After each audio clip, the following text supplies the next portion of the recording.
I'm in the middle of a trial. A medical malpractice trial, has nothing to do with Miranda. But I figured I would come and talk to you about some cases that talk about Miranda. Since we only have an hour, there's not really a lot I can do with you, but maybe talk about some interesting issues dealing with Miranda and how it's interpreted recently. Okay, if you have questions, feel free to interrupt me. I'm happy to answer whatever I can. If you've got notebooks and stuff, I'm going to give you like citations and stuff of cases. And as I was preparing this, I probably went through about 100 cases. I probably only brought about 12 that I thought were interesting, that came up with interesting issues that I thought maybe we could discuss. First one I have, and these are actually not in any order. I apologize for that. Carter versus State. It's 129 Nevada Advanced Opinion 26. This is from 2013, and it dealt with a defendant asking a question: can I get an attorney? That's the question. Can I get an attorney? There's another one in here. I don't remember what the language was. I think it was something to the effect, I need an attorney. And the courts have looked at specific verbiage, I guess, of what an accused individual says to determine whether or not Miranda applies and whether or not this is a custodial interrogation, and do they need Miranda rights before a confession will be admissible. You guys all understand generally what Miranda is, right? That I don't know what my audience is. Are you guys all been doing this longer than me? Probably half of them are PDs because they're in this building. So they just come over. Can have an attorney present during questioning if they so desire, right? In custody. In custody. Well, and we're going to get to what is considered custodial or not in some of these cases. Anyway, this Carter case, basically, can I get an attorney? The court held that that was sufficient enough and clear enough to require Miranda warning before interrogation could happen, so the admission was inadmissible. We're going to go through them actually kind of quickly. The next one I have is a case called Carroll versus State. This is 132 Nevada Advanced Opinion 23. This is actually a brand new case that came down April 7th of last month. And in this case, I'm just going to kind of go through some of the head notes with you. Miranda warnings are required when a suspect is subject to custodial interrogation. That's where we get to the custody word. Custody for purposes of Miranda is determined by a totality of the circumstances, including the site of the interrogation and whether the objective indicia of an arrest are present, the length and form of questioning.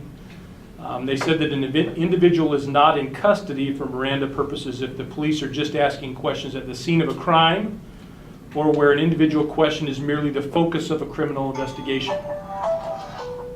Excuse me. It's okay. In this case, they said, although the murder defendant was not formally under arrest, he was in police custody for purposes of Miranda when he gave his inculpatory statements. Police drove him in an official police vehicle to the homicide office. And in this case, I think this is the one they specifically talked about the setup of the office. If I can get to it here real quick.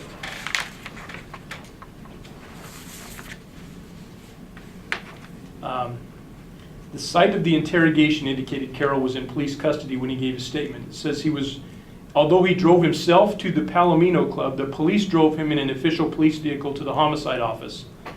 The detective admitted they could have questioned him at the Palomino Club where they found him, or at his residence, which was a short walk from the club. But they didn't do that. They brought him to the homicide office. And then they set him behind a desk, and they put the detectives between him and the door. So the Supreme Court looked at all of those things, and they basically said this guy wasn't free to leave. And if he wasn't free to leave, it was a custodial interrogation, and he was entitled to Miranda warning, which apparently he didn't get. So they threw this one out. Another thing that they talked about in here was they cited to another case, Silva versus State. And in that case, they concluded that questioning of a suspect at a police station does not automatically mean that they're in custody. In the Silva case, Silva was questioned for about 1 to 2 hours and was allowed to speak with his sister when he requested. In this case, in the Carroll case, the individual, the accused, asked to use a telephone.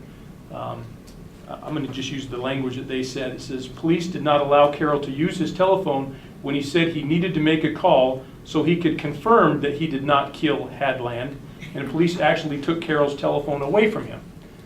So I didn't really understand that language. He wanted to check with somebody to find out if he didn't kill this guy, or if he wanted to call somebody who maybe he would use as a witness. Does anybody know more about this case than I do in the PD's office? No? So the language is a little bit weird that he's calling to confirm that. But I got the impression that he was calling to get somebody on the phone who could confirm that. And the police didn't let him use the phone and took his phone away. So I think that made it different from this Silva case. And they distinguished it on that basis. So that confession was thrown out. Next case I have is an unpublished decision. It's called Mariano versus State of Nevada. The Westlaw site is 2013 Westlaw 7160123. And some of the cases I think I have 2 or 3 of these that deal with language issues. In this one, defendant understood Spanish sufficiently to participate in the interview. He made a knowing, voluntary, intelligent waiver of his Miranda rights. And in this case, what happened, usually the cases, and most of the other ones that I have in here dealing with language, are when you have somebody who maybe speaks Spanish and the detective or the person investigating the case is questioning them, gives them a Miranda warning in English, and they waive their Miranda rights in English, and the question is, well, was that a knowing and voluntary waiver? Because maybe the person didn't understand English.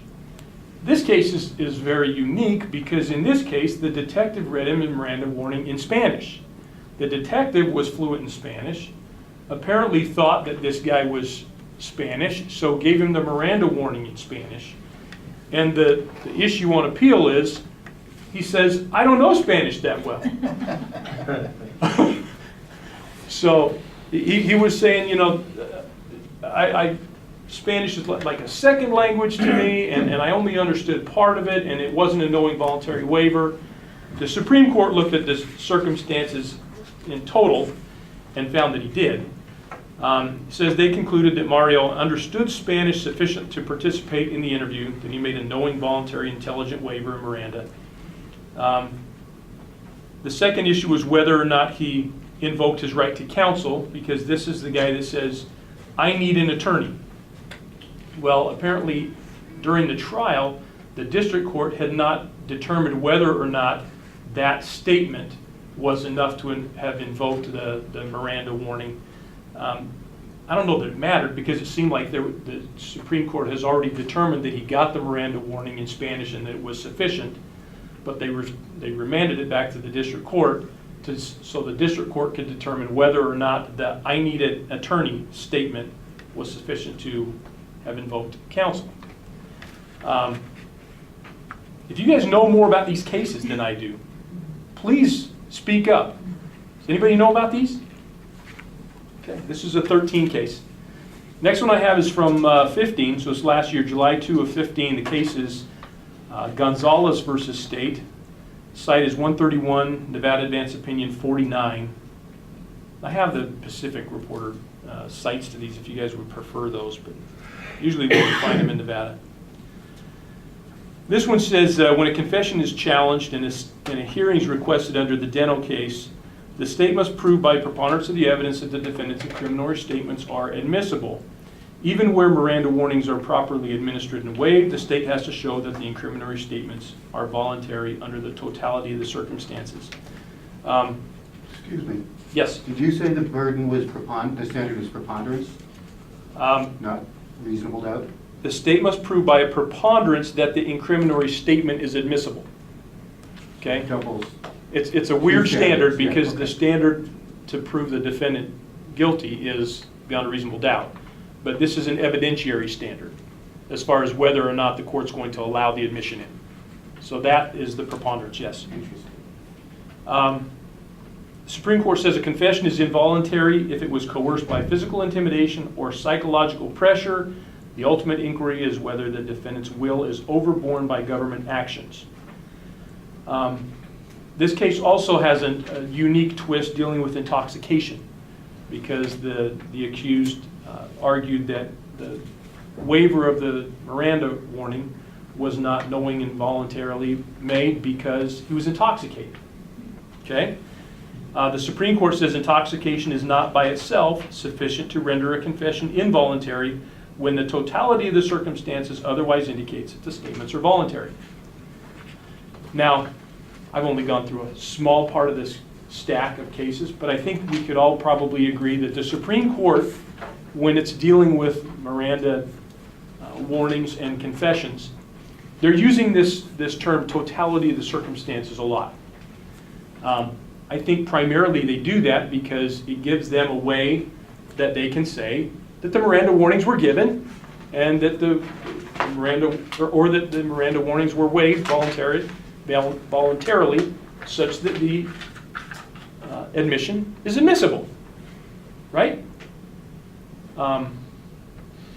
We may disagree about why the Supreme Court does that, but I think that they are pretty much leaving themselves open to find that anything's admissible if they want to find it admissible, because they're going to look at the totality of the circumstances, right?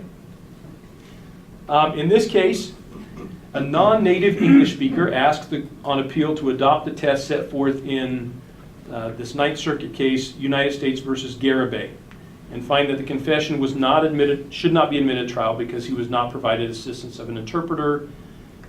So his confession was inadmissible because this is a guy that did, I believe, speak Spanish, and he's saying that he wasn't provided an interpreter, so his waiver of Miranda couldn't have been knowing and voluntarily given.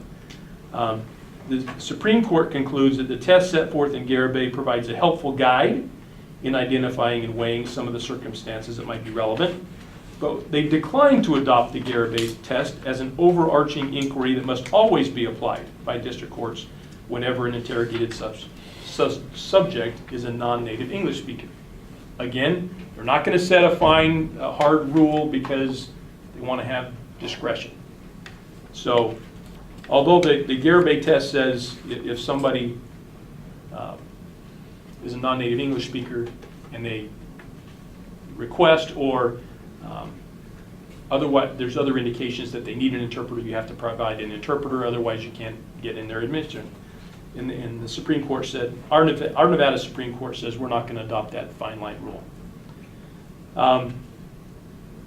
The Supreme Court, there was one little part in here that I thought was interesting, how they responded to this. They said, questions relating to the admissibility of confessions by non-native English speakers are far too complex and fact-specific to pigeonhole into any single legal test, even one with 6 elements.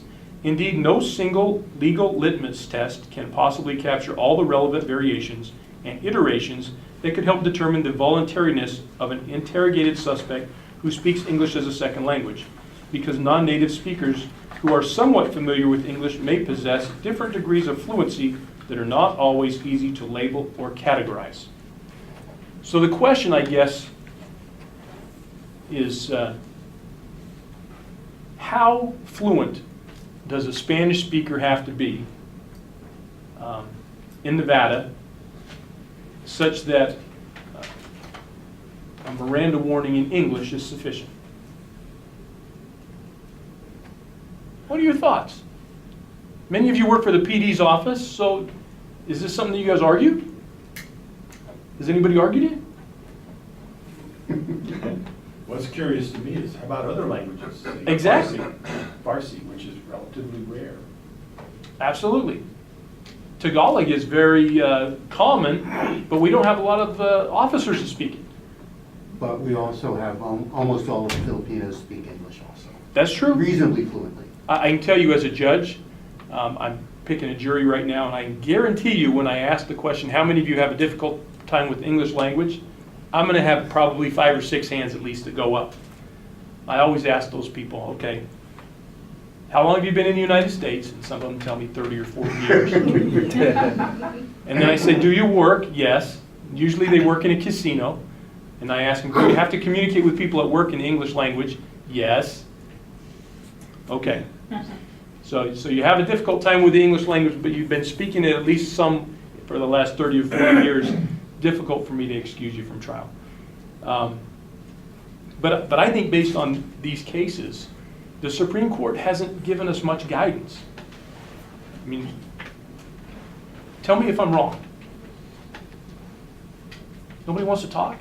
You all just came to sit and listen? It looks to me like what they're really saying is, we'll decide. Right. We'll decide case by case. by case. That way, Yeah. somebody can't accuse us of being, inconsistent. So why do we have a This trial is court? different than that other.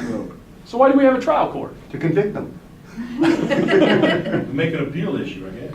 I think it's more than that. They're more saying the trial court has to make this decision. It's very fact specific. And in most of these cases, they're upholding the district court. They are. And so I think they're looking to the district court, to be a finder of fact for that issue. Okay. Did you have a comment? No, ultimately what's coming down is whether the individual who is being questioned, A, is in custody, and B, whether he understood the warning in whatever language it's given to him, subject to making whatever they say voluntary, because it has to be custodial, it has to be voluntary. So if there's a lack of understanding, they're not aware of what they're doing is voluntary. So the question, I guess. Gets back to the fact, but that's where the line is. Right. Is it voluntary? But how do we decide what is voluntary? And I'm going to pose the question. I That's didn't why find you get paid the big bucks and wear the black robe. So I didn't find a case on it, but let's say you have somebody who has, there is one of the cases that talks about a guy who only has a second grade education, and they found that he knowingly and voluntarily waived. But let's say you've got somebody that has some mental disabilities, and we don't know what he understands or doesn't understand. How do we judge that? Shouldn't you appoint somebody to have him examined by the court? Okay, and where is that line drawn? Because That's the discretionary. guy in here that had a second grade education, they didn't do that. Yeah, but they could have. Correct? Could have. I mean, just to make sure that conviction's going to stand, right? Be smart to err on the side of caution. Right? Did you have any cases about youth, minors in Miranda? I don't think I have any. Because I think that they'd look at it similarly as they Okay. would with the minors. Has anybody had one of those cases with a minor who was given Miranda, and the question is whether or not it was understood? You mean you cops have to beat them less if they're minors before they get the confession out? And I noticed your gang unit. There is no more gang unit, by the way. Aren't there some issues with minors about presence of parents giving consent and so forth? And you deal with, the capacity issue to, when you deal with a witness, if you've got a juvenile witness, do they know right and wrong? How do they distinguish it? That's why it's a trial court issue for you to decide. Okay.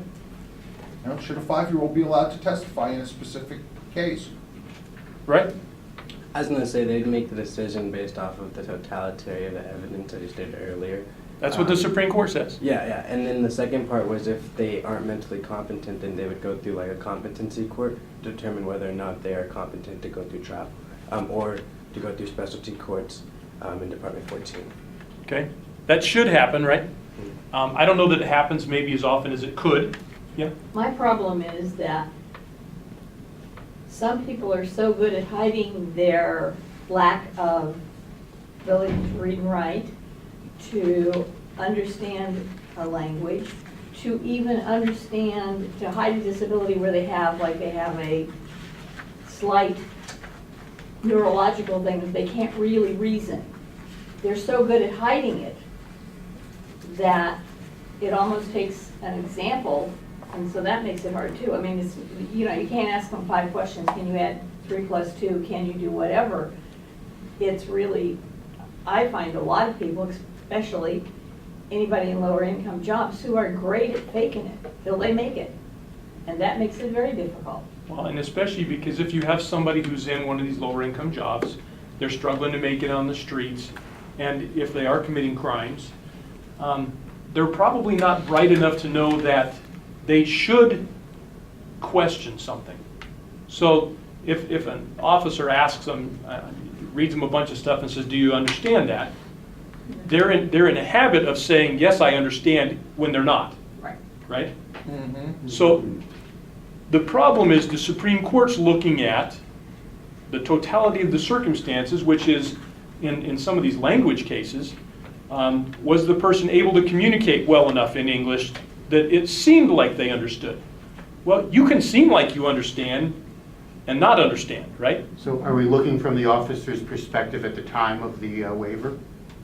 I think so. I think so. And I think the Supreme Court, when they're looking back at it, they're looking at what the district court looked at. And usually that is what you're looking at, is what the officer was aware of or believed at the time that the Miranda warning was or wasn't given, right? So it's difficult because the Supreme Court hasn't given us any real good hard lines.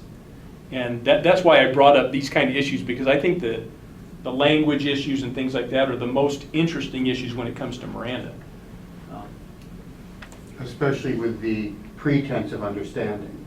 Right. And I used to have Japanese clients who were high officials, very well educated, but they would always just say yes, yes, yes, and then after the meeting, after we spent an hour or two, they would ask one question which says they had no understanding of the entire litigation system because it's so foreign to their culture. They don't litigate. Well, and I'll give you an example. I had a trial about a month or two ago, and one of the questions we always ask in jury selection is, do you have a problem with the English language? And I had this one woman that didn't raise her hand, didn't say she had a problem with the English language. She was actually seated on the jury, and the second day of trial, she approached my marshal, and she said, I haven't understood anything that's happened. You need to change that question to, do you have a problem, to, do you understand? An affirmative response. Well, and I asked, does anybody have a problem understanding the English language? And really, if you had a problem understanding the English language, you wouldn't understand that question. Right? So reverse it. Does everyone understand? So, I mean, that was the first time we actually had somebody that was seated who never mentioned that they had a problem, and we had to excuse that person and use an alternate. Doesn't jury services also ask about English ability? I don't know. It's on It's on the juror form. it's on the form, you're supposed to. And you have to do that, you have to. But they don't line in. excuse people. They won't excuse people for that, I don't think. They'll send them up to us. Oh. And if they don't make it known to us, there's no way I can know that, because I don't see the forms they fill out for jury services. So So- what are they used for? I don't know.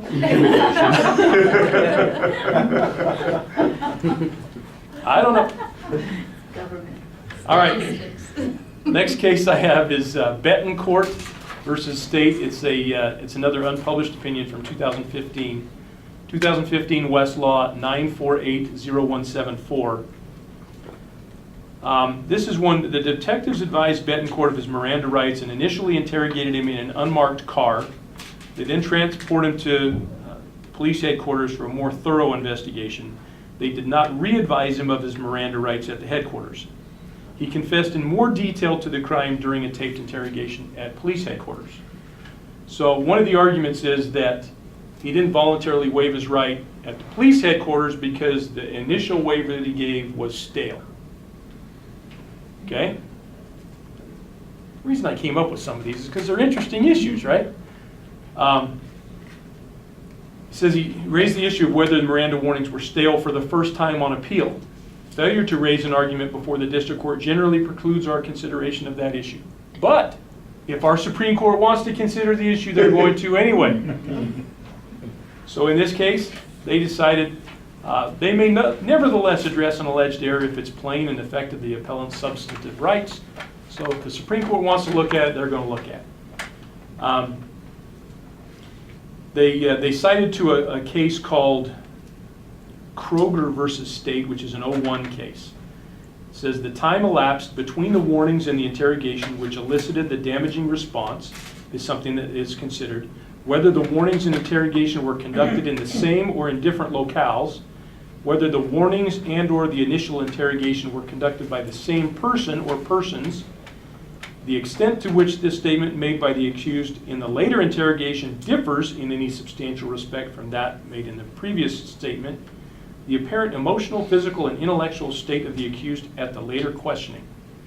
So there's a whole list of things that they're looking at to determine whether or not the second statement is going to be admissible if a new Miranda warning isn't given. In this case, they decided that it wasn't stale, and they allowed it based on the totality of the circumstances again. The next question they had addressed in this case was the intoxication, because he alleged that he was experiencing heroin withdrawals during the interrogation, and therefore his confession was not knowing and voluntary. The Supreme Court said both the detectives testified there was no indication that he was impaired. Nothing in the record suggested that he was intoxicated or that he lacked understanding of his statements or rights. Now, I guess my bigger question is, if somebody is having heroin withdrawals and they're being interrogated by the police at the police station, what's going to show? What are you going to see that makes you think this person has some type of intoxication or mental impairment? Well, the cops are going to tell him, we'll give you a fix once you confess. Well, and in this case, obviously, the police said there's no indication of intoxication, which is exactly what you would expect the police to say, right? Yeah. So what would you look for? Because the Supreme Court didn't talk about it any further. They just said, the police officers said there was no evidence of intoxication. Okay. So don't we think that there should be some further analysis of, maybe look at the tape, maybe it was videotaped, and look at whether or not it looked like the guy was struggling, right? They didn't talk about that. They just kind of relied on the police officers. There was no indication of intoxication, and that was enough for them. So, And the public defender's office would have subpoenaed that tape in just to discover that there were problems with the tape at the time. because it wasn't taped properly. Yeah. Yeah. No, the tape. The recorder wasn't working. It had been taped over too many times, whatever. They're going to have 18 minutes. 17 minutes. They're going to have that in discovery. They may not have it right. How many of you are from the PD's office? How many of you are from the DA's office? Nobody? I used to be. Okay. I only have one hand for the PD's office, so a bunch of you liars. All right, next case is another unpublished case.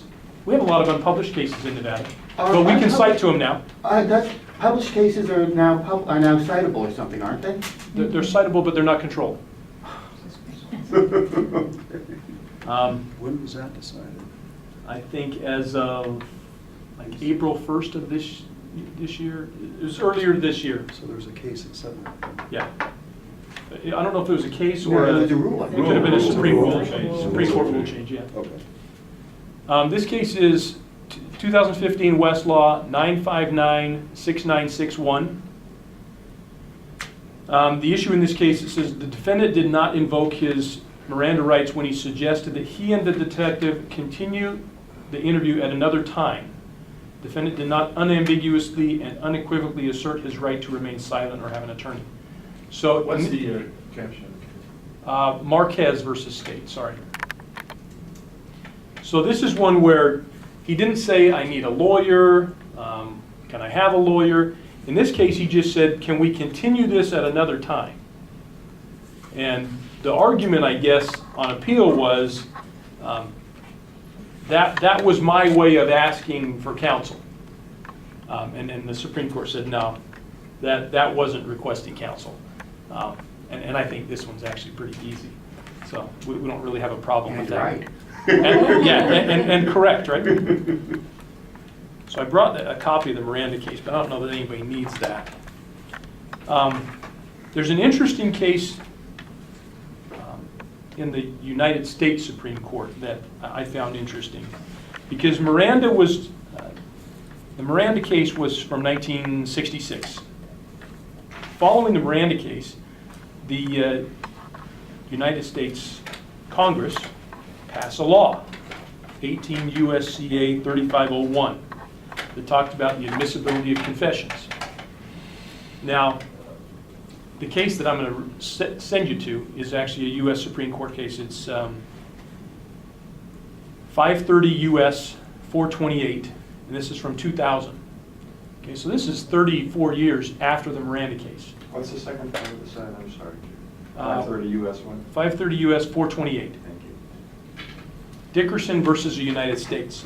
Now, in this case, the Supreme Court of the United States was asked to address this statute, 18 U.S.C.A. 3501, because the statute basically says, well, I'm going to use the language that the court used, because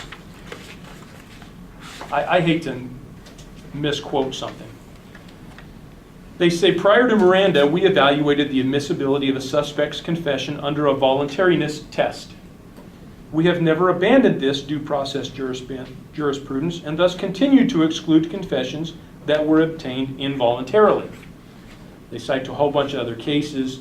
They say, in Miranda, we noted that the advent of modern custodial police interrogation brought with it an increased concern about confessions obtained by coercion. 2 years after Miranda was decided, Congress enacted Section 3501, which provided in part, and they cite these two big sections of the statute, that basically say a confession is admissible if the evidence is voluntarily given. Okay? So we had this voluntary standard before Miranda, and then the Supreme Court gives us Miranda, which says you have to give these certain warnings. Then Congress says, we're going to go back to a voluntariness test. Okay? And in this Dickerson case, the Supreme Court was asked to determine whether or not the Supreme Court wins or if Congress wins. It's kind of a fun case, because they address in here, does the Supreme Court have the right to trump something that Congress does? It's that separation of powers and balance of powers. And what they decided was that the Supreme Court wins. But that's because it was the Supreme Court decided. Right? Yeah. No. No? No, they decide that the statute can't abrogate constitutional. That's right. And it was a constitutional. Miranda And was- going back to a little case in 1803, they get to call what's constitutional and what isn't.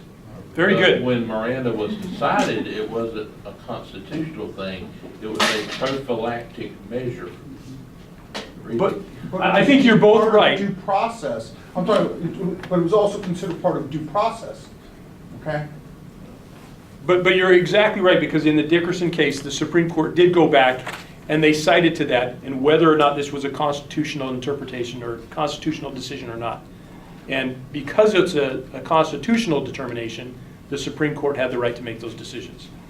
But I think you may be right that at the time Miranda was decided, I don't know that it was necessarily decided under a constitutional basis, other than due process. There was some due process discussion and consideration. So either way, the Supreme Court said Congress can't enact a law that is different from what we have decided on this constitutional issue. You can't go back to making it just a voluntary determination. Miranda stands. Okay? But it's kind of a fun case to read, because it's not often that you see that battle between Congress and the United States Supreme Court. But in this case, the Supreme Court acknowledged that there was a problem, because they had ruled one way in Miranda, and clearly Congress had intended, by their statute being passed 2 years later, to change Miranda. So the question that I guess I have, and maybe you guys are more familiar with the answer than I am, because I don't know the answer. What happened during those 34 years? Nobody none of the U.S. attorneys teed it up. So during that 34-year period, Nobody. teed I it up. wonder if the states were enforcing Miranda, or were they enforcing the federal law? Well, Miranda, the U.S. Code, and the Congress does the evidentiary rules. You know, Right. Congress dictates what the evidentiary rules are, federal rules of criminal procedure. And this was the way the original Miranda decision read, that it's prophylactic. It read more like a rule of evidence. If you don't do this, we're not going to let you get this in. And that was the general tone of Mariano. And so Congress, you know, they switched the rule. They said, well, you're saying this is the rule. No, Congress, we make the rules of criminal procedure, and now this is the rule. And during the intervening time, it wasn't a constant, you know, Congress wasn't changing the Constitution, they were changing a rule of procedure in federal criminal court. So from 68 to 2000, you think? Nobody teed it up. Nobody teed it up. It's interesting. There were judges throughout the time saying, why don't y'all tee this up, and in certain opinions, you know, it fails, you know, I fail to understand why the U.S. attorney isn't going forth under 3801, blah, blah, blah. Some judges were pushing it, but nobody really teed it up. Interesting. Anyway, that's a fun case to read. Got a couple other cases here, not many. Urbino, URBINA hyphen Maldonado, MALDONADO. It's another unpublished opinion. This one's from 2009. Case site is, what's interesting, they have a case site, even though it says it's an unpublished opinion. 125 Nevada 1085. If it's got a case site, it's got to be published, right? In this case, Miranda warnings were read in English to the defendant, who was not fluent in English. Court said they were properly given. Defendant had used English for years, was able to engage in business transactions and enter contracts in English, despite the fact that the expert testified that his English language oral comprehensive skills were only at a second grade level. His reading skills were at a first grade level. Taped interviews showed that he understood subjects under discussion. He asked questions when he did not understand something, and there were times when he corrected the interrogator, all which showed English capabilities sufficient to understand his Miranda rights. So this is one case that I found where I think the Supreme Court did a really good job at looking at the totality of the circumstances and saying what they looked at. And I mean, clearly, if you have somebody that says, I don't understand my rights, and then they have an expert that says he didn't understand his rights, but you can show through all of these other ways that he's entering into contracts, he's correcting the interrogator. I mean, I think that's kind of a Telltale sign? telltale sign. How do you get past that if he's correcting the interrogator, right? So the Supreme Court said in that case that the confession was knowing and voluntarily given, and it was admissible. This is the Dickerson case. The Dickerson case actually went through the Fourth Circuit before it went up to the Supreme Court. I'm not going to really talk about that, but it's part of that same battle. Those are all the cases that I have, and we're about 12 minutes short on time. Questions? Come on. Let's talk about Miranda. This is law day, right? So you guys that are in the PD's office, let me just ask this question. We only had one who admitted that. I know, but there's, isn't there more than one? Were some of you Just me. Just you? What do the rest of you do? What do the rest of you guys do? It's because it's too early, there's not that much time. Have you- Civil. I think still probably You're criminal. civil, I do Right. civil. I do mostly civil. I touch upon issues of criminal procedure issues when I do civil rights cases on occasion, but typically it's in a civil context. Okay. So if you do civil rights cases, let me ask another strange question I don't know the answer to. I mean, we could find it, I'm sure. Let's say you got somebody that's in prison. Okay, let's say we have somebody out of High Desert State Prison and another inmate gets killed. And they're doing an investigation and they're questioning other inmates about what they saw or heard or did. That's custodial. I think it is clearly custodial, No, but is a Miranda warning required? no. Depends. What? If the person's in a part of the prison where they feel free to get up and leave, they're not participating in a custodial interrogation. Okay, so if they're free to get up and leave the room, but not free to get up and leave the prison. Right. If they're free to get up, it's the objective standard of the person who feels like whether they can get up and leave. So if I'm in the yard and the prison investigators come up to me and say, well, let me ask you about so-and-so. And I inculpate myself where I could have just walked away and everybody else knows you can just walk away. It's a very fact-specific. Okay, because I did a little bit of work out in prison. So here's the next question. And I mean, that's not what I vote, that's Anybody- not what I want it to be, but that's what the law is. I think that anybody who, let's say you've got a CO that's asking you questions on the yard or in the lunchroom or wherever you are, the CO's asking you questions about trying to find out what happened with this guy who got killed. If you walk away from that guy, you're going to get a write-up, Yeah. right? Yeah. Because you're not cooperating with the CO. So isn't arguably anything that happens in a prison custodial? That's my point, that's what I say. I think there's probably cases on, I didn't have a chance to pull something like that, but I think that's an interesting issue. What are some other interesting Miranda issues? I didn't have a chance to pull everything up, guys, come on, help me. I have a question. Go ahead. My question would be, so like with your legal experience and what you've been exposed to, what do you think are some of the key Miranda law issues that you feel needs to be addressed? The ones that I just talked about. So specifically like language? I think language is the biggest issue that keeps coming up, and I think the fact that the Supreme Court hasn't given us any bright line rules means that it's going to continue to be an issue, because they're going to look at the totality of the circumstances in each case. And unfortunately, the case where they went and did the thorough analysis was back in '09. Okay, so we've had 7 years since then, and I haven't seen a case where they did that thorough analysis where they're looking at all of these other things. They just basically say, we look at one or two things and we look at the totality of the circumstances. Or the police officer said that there was no indication of intoxication, so we're going to rely on that. So I don't know if the Supreme Court is not looking at the specifics anymore.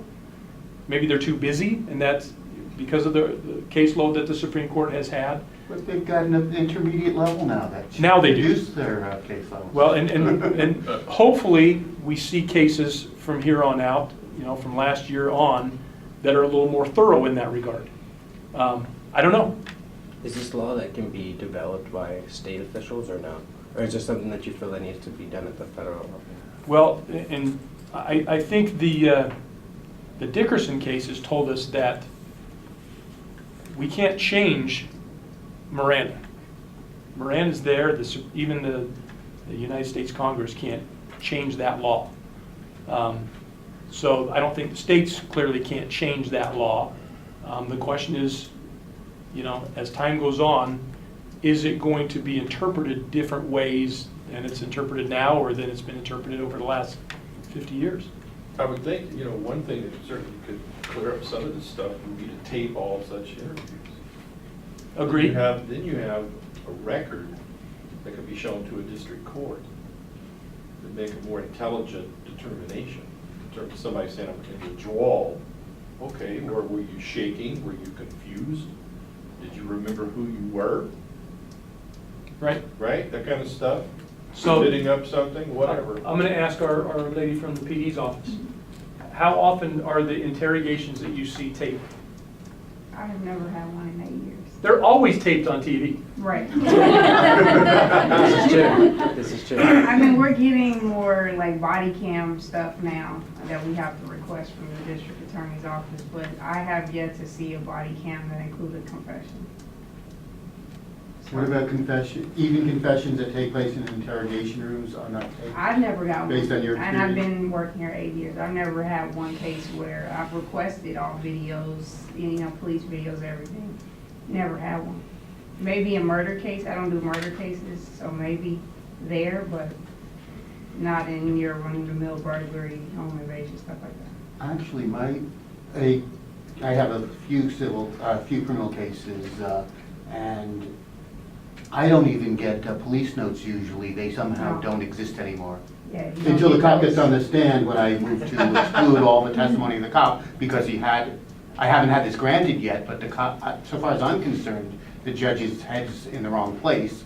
If I was told there are no notes, and he refers to his notes to refresh his memory, so far as I'm concerned, he shouldn't be allowed to testify. See, and you guys, you may interpret from my tone and my presentation that I'm very liberal and on the defense side all the time. My little brother's You get actually, reelected. no, my little brother's actually a cop with North Las Vegas Police, and I know that when they arrest people, at least what I'm told, is that they're always Mirandizing people before they ask them questions. They do, but they also issue to their police officers those SAP gloves to encourage the discussions. I'm talking North Las Vegas. And I think my position on it is simply that when these issues come up, I like this Maldonado case because the Supreme Court was very specific about what they looked at in determining whether or not the decision was freely and voluntarily given. I think that they need to do more of that type of an analysis in every case where this is an issue, instead of just relying on maybe one thing or another thing. Let's look at the whole thing. Let's look at whether or not there's a taped interrogation. And I take that back. I've had voice recorded, a few, but Okay. never videotape, so I take that back. I've had a few, audio recorded. And sometimes it's harder to tell in an audio recording Right. when, what the facial expressions are. Right, I mean, you can't tell that my back's hurting me until I stand up. right. Right. Yeah. Some of the cases I've had are revolving around the custodial issue. For Right. example, police receive a call, they're given a description of someone who's broken into a house, clothing description, everything else that matches with someone they come up with on the street, and they stop them. Every report I've ever had, something like that, he's not in custody, they're just investigating. But yet they have more than sufficient probable cause. I mean, let's say he's 15 feet away from the residence, he matches the clothing, everything else, and the first thing they say, well, we're not putting you in custody, but what happened? What did you do? And all kinds of stuff comes out, but he's not in custody because they say, well, we're not arresting you. What happened? But those are the cases that go up to the court, right? Because the person says, hey, I didn't feel like I was free to leave. Because the cops are sitting there, they got guns on their side. I got two cops standing in front of me and they're asking me questions. But it appears that the police officers, by using the words, we're not going to arrest you or you're not in custody, and then this person starts talking, and then they back that up with, if you don't talk to us, we're going to arrest you for obstructing. Yeah. It's kind of like when the police pull somebody over and they say, hey, can I look in your car?